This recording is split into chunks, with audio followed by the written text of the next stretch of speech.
Hi guys, welcome to Bry's Book Review. I'm Bry. This is the first episode of my new channel. Feel free to like, subscribe, and turn on the notification bell, and feel free to leave a comment down below.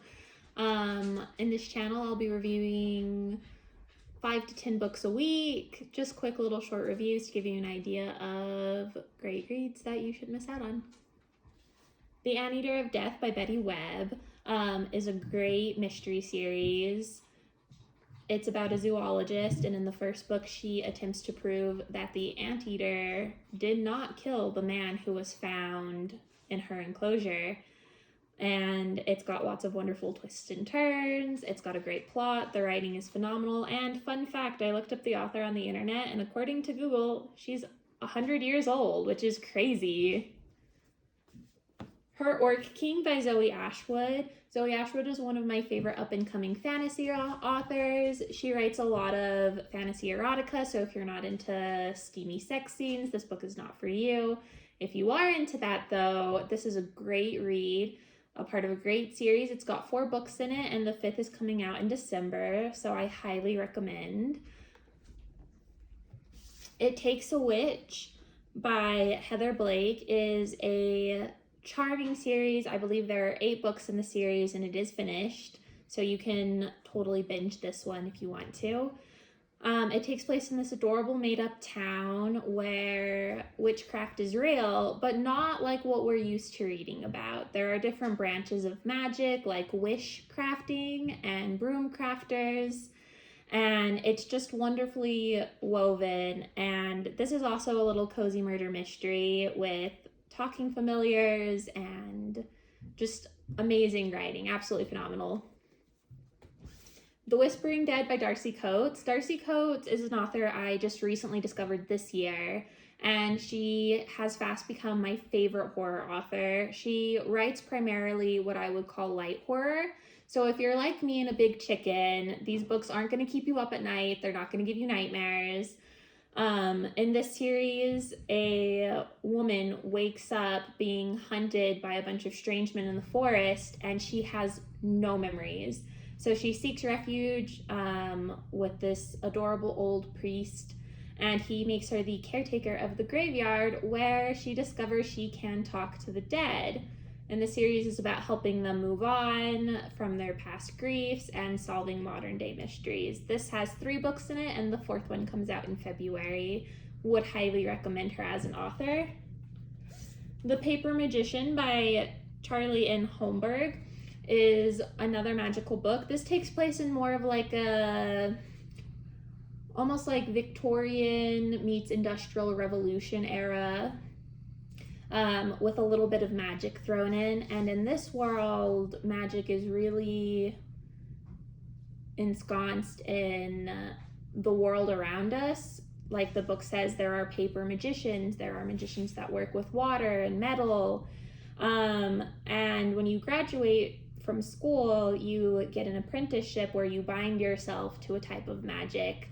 And at the beginning, our female lead is a little bummed to get the paper magician, but she quickly realizes throughout the series that it is the most powerful branch of magic and the best fit for her. This has 4 books in the series, and it is complete.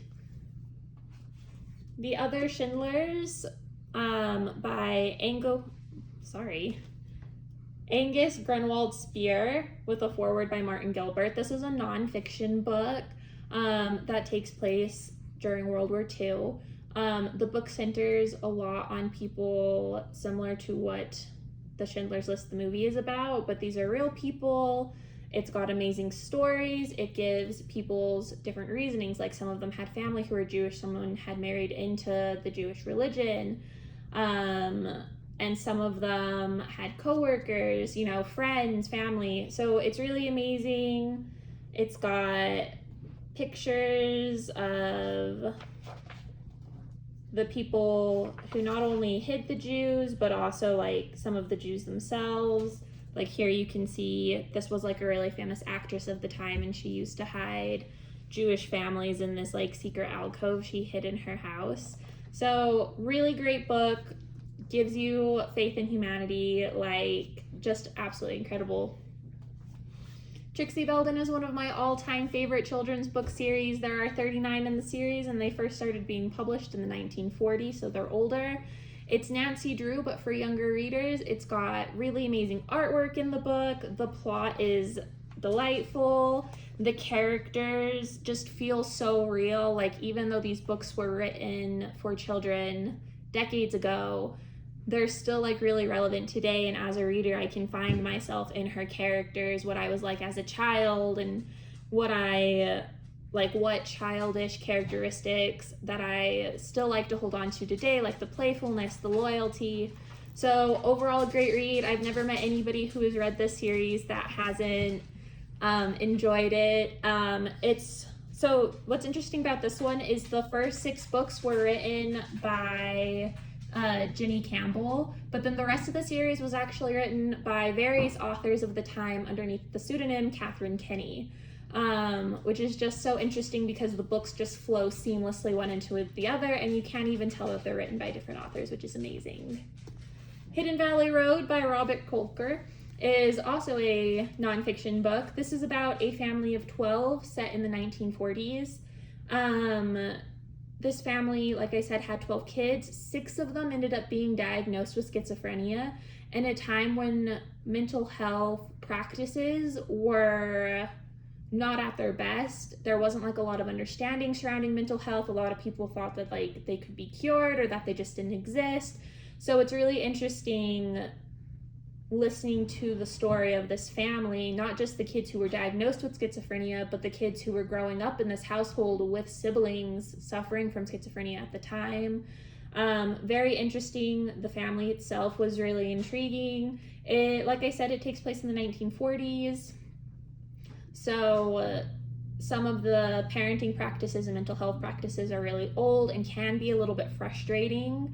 But it's a great book to reconcile modern mental health practices and how we got there from this point, especially with an illness as serious as schizophrenia. Counting by Sevens by Holly Goldberg Sloan is one of my favorite tearjerkers. It is written, I'd say 5th to 8th grade is the reading level, but it is absolutely incredible. I would recommend this for any older readers. It just talks so much about coming to terms with grief and being different as a kid in our modern society where kids can be mean and, taking a poor situation and building your own family within that situation and really growing and becoming your own person. And it's just absolutely amazing. Like I said, this one is a tearjerker. If you're not feeling like you're ready for a good cry, you should probably skip this one because the tears will flow. But yeah, absolutely recommend. I have 2 copies of this book, this one, and then I bought one for my mom's classroom because I just love it so much and I feel like kids should have access to it. And the last book I'm going to review today is called A Deadly Inside Scoop by Abby Collette. What's fun about this book is it was written by a female African-American author, and so the main character is female and African-American. This is also a murder mystery, but it just gives you such a different viewpoint than other like cozy mysteries that kind of start to blur together with like similar plots and writing styles, because a lot of the authors do have similar experiences in life. So this is absolutely amazing for a change of pace. This is the first in the series currently. It's currently the only one in the series, but it is absolutely incredible. If you're looking for a change of pace or you feel like you need to freshen your palate, I would 100% recommend this book for you. And it's also got fun little recipes in the back. And I don't know about you guys, but I just love when my cozy mysteries come with recipes, especially when they're about cooking. And this one takes place with like this adorable little family-owned ice cream shop in Ohio. So absolutely incredible.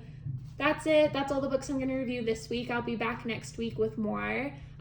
Please don't forget to like, subscribe, comment, turn on the bell for notifications. I'd love to hear from you guys. And yeah, thanks so much. Bye.